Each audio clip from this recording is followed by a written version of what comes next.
The Running Knight, Quenton. As Quenton entered the throne room with his soon-to-be brothers, he thought back to all that happened to bring him here. Quenton was not a large man, and had made an even smaller child.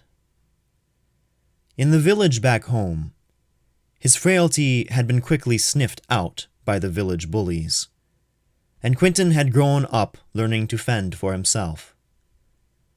Though he fought back, he was always outnumbered, and stood no chance against them. They found him, jeered at him, and closed him in their circle, and then the pain began. Even when he managed to break free of that barricade of punishing fists, he was often too exhausted to do anything more about it. He could neither fight nor run, and soon the circle swallowed him again. But Quenton refused to be crushed by this unfair punishment.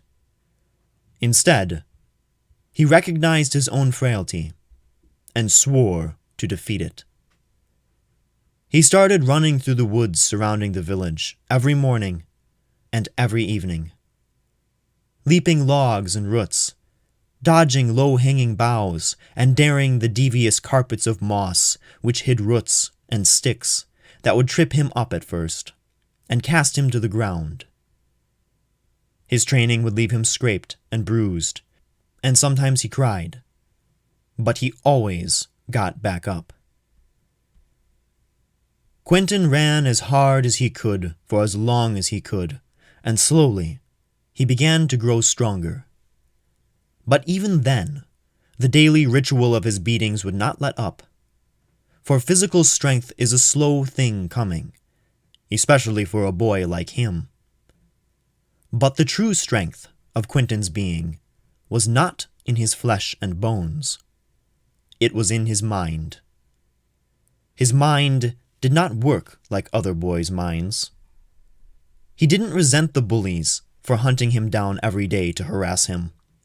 In fact, in a strange way that sometimes caused him to question his own sanity, he started to welcome their punishment. His fear of them began to fade, until it was swept away like fog in a strong northern gale, until one day he forgot to hide from them, even presented himself to them. For somewhere along the way, a dream had begun to take a hold of Quenton's heart. He dreamed of being a knight of the realm. But not just any knight. No.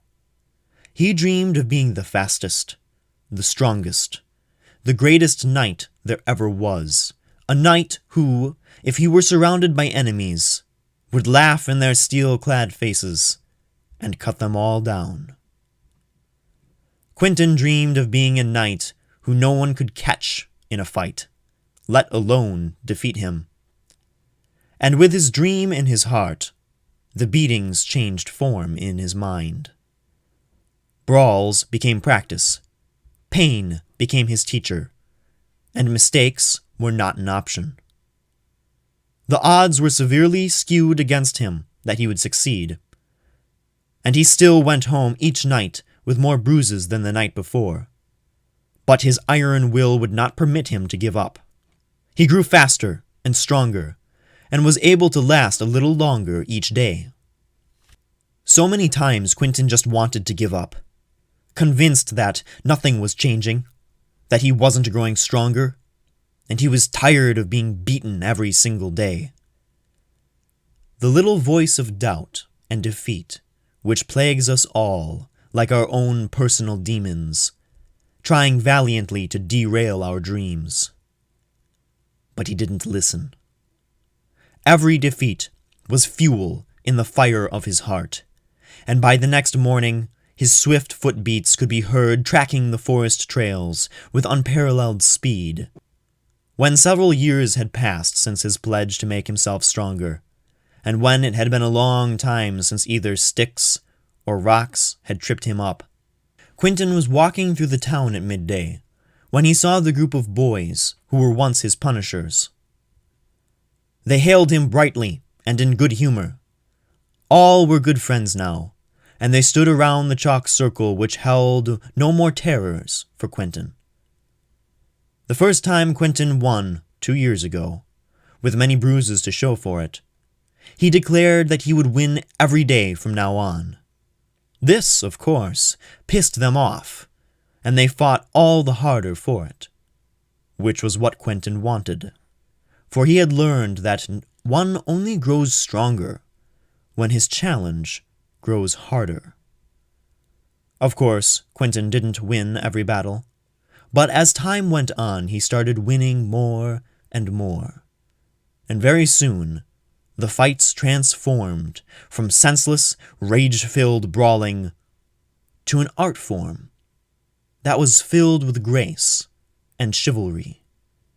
It was no longer bullying, for the boys had earned each other's respect, and Quenton had learned them the value of hard work and perseverance. Though none of the others joined Quenton on his twice-daily runs.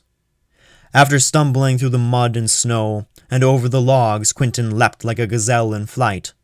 They called him crazy, and said that knights didn't need to be that fast, though they'd start singing a different tune at his speed when it was Quenton's turn in the ring.